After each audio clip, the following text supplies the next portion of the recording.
સુરતમાં અકસ્માતની એક ગંભીર ઘટના સામે આવી છે, જેમાં પૂરપાટ ઝડપે દોડતા એક ટ્રક ચાલકે ઉમરા ગોથાણ બ્રિજ પર અકસ્માતની હારમાળા સર્જી હતી।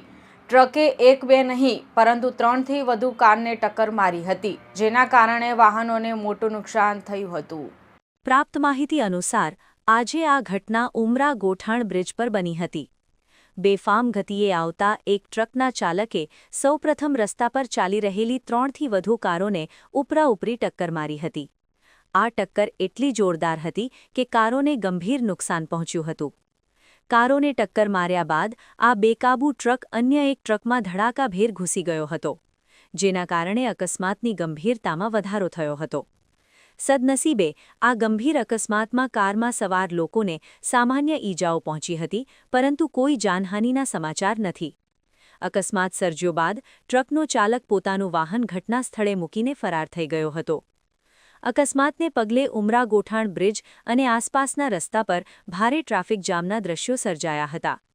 એક સાથે આટલા વાહનોને નુકસાન થવાથી અને ટ્રક રસ્તા વચ્ચે ઊભો રહેવાથી વાહન વ્યવહાર ખોરવાઈ ગયો હતો।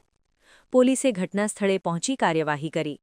ઘટનાની જાણ થતાં જ સ્થાનિક પોલીસનો કાફલો તાત્કાલિક ઘટના સ્થળે દોડી આવ્યો હતો। પોલીસે ટ્રાફિકને નિયંત્રિત કરવા અને અકસ્માતગ્રસ્ત વાહનોને ખસેડવાની કામગીરી શરૂ કરી હતી।